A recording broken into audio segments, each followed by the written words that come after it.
Halo semuanya, apa kabar? Perkenalkan, nama saya Siva Salveslani dari kelas 8B. Hari ini saya akan mengulas sebuah karya novel yang berjudul Hujan.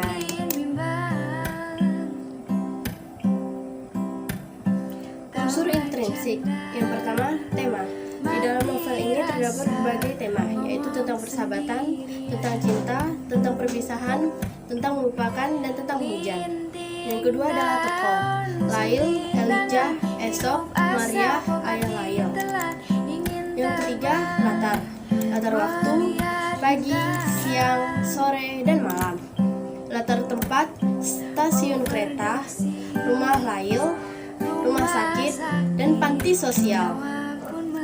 Latar suasana, mengejutkan, yaitu kereta kapsul berhenti secara mendadak karena adanya letusan gunung purba di belahan benua lain. Panik, terjadinya gempa susulan di lorong kereta. Tragis, Ibu Lail jatuh ke dalam lorong kereta. Senang, Lail menerima telepon dari ayahnya. Sedih, Lail dan Esok berpisah sementara karena Esok akan diadopsi oleh seorang wali kota. Bahagia, Esok dan Lail menikah di tengah teriknya matahari. Alur novel ini yaitu alur maju mundur karena dimulai dengan keinginan Lail untuk menghapus memorinya tentang seseorang. Kemudian kembali kepada kisah Lail saat berusia 13 tahun. Yang kelima, sudut pandang. Sudut pandang yang digunakan dalam novel ini yaitu sudut pandang orang ketiga. Contohnya, dia, ia, dan nama orang. Sinopsis. Novel Hujan ini menceritakan tentang kisah dua tokoh utama yang bernama Lail dan Esok. Kedua tokoh ini dipertemukan pasca terjadinya bencana gunung meletus tahun 2004. Efek dari gunung meletus ini teramat dahsyat. Di samping telah meluluhkan letaknya sebagian besar isi bumi. Bencana alam ini hanya menyisakan 10% manusia di bumi dan juga mengacaukan iklim serta cuaca bumi.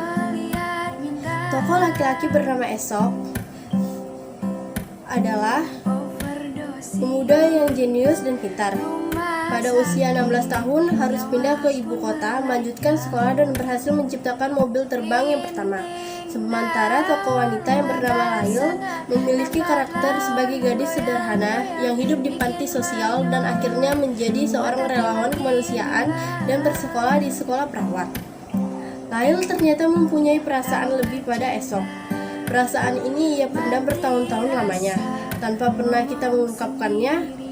Sedangkan Esok tidak pernah punya waktu lebih untuk menghubungi atau menemani Lail karena kesibukannya. Mengambil latar tahun 2004, novel ini mengandung genre science fiction yang dibumbui oleh kisah roman atau percintaan. Cerita dimulai dengan peristiwa kedatangan Lail ke pusat terapi saraf untuk memodifikasi ingatannya. Ketika ditanya apa yang ingin dilupakan, Lail menjawab, "Aku ingin melupakan hujan."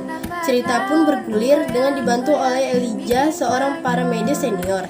Lail menceritakan seluruh kisah hidupnya sejak peristiwa bencana alam tersebut hingga saat dia mendatangi pusat terapi saraf tersebut.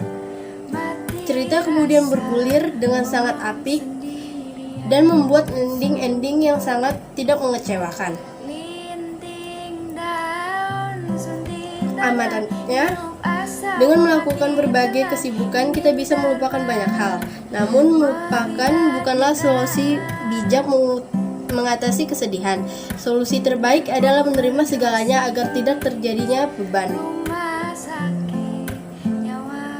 Kelebihan. Materi bahasa di dalam novel ini cukup ringan dan mudah dipahami. Tidak terdapat kata-kata yang sulit dan alurnya pun sesuai dengan jalan ceritanya. Kekurangannya, menurut saya, tokoh Lail dalam novel ini karakternya kurang kuat.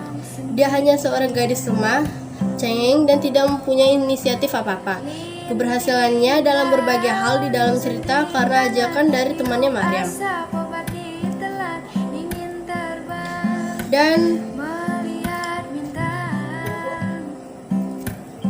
dalam rangkuman, Cerita dalam buku ini sangatlah menarik, ditambah dengan penokohan yang kuat dan terfokus akan membuat pembacanya semakin terkait dan terhanyut oleh ceritanya. Belum lagi melalui plot twist khas Terelai, pembaca akan dibuat berdebar-debar dan penasaran untuk mengetahui akhir kisahnya. Dia tidak akan pernah bisa melupakan. Di dalam novel Hujan ini terdapat banyak sekali kata-kata yang bisa memotivasi kita. Salah satu kata-kata yang dimiliki dalam novel ini adalah barang siapa yang bisa menerima maka dia akan bisa melupakan. Hidup bahagia, tapi jika dia tidak bisa menerima dia tidak akan pernah bisa melupakan. Sekian dari saya, Sifa Salwa Islami. Terima kasih.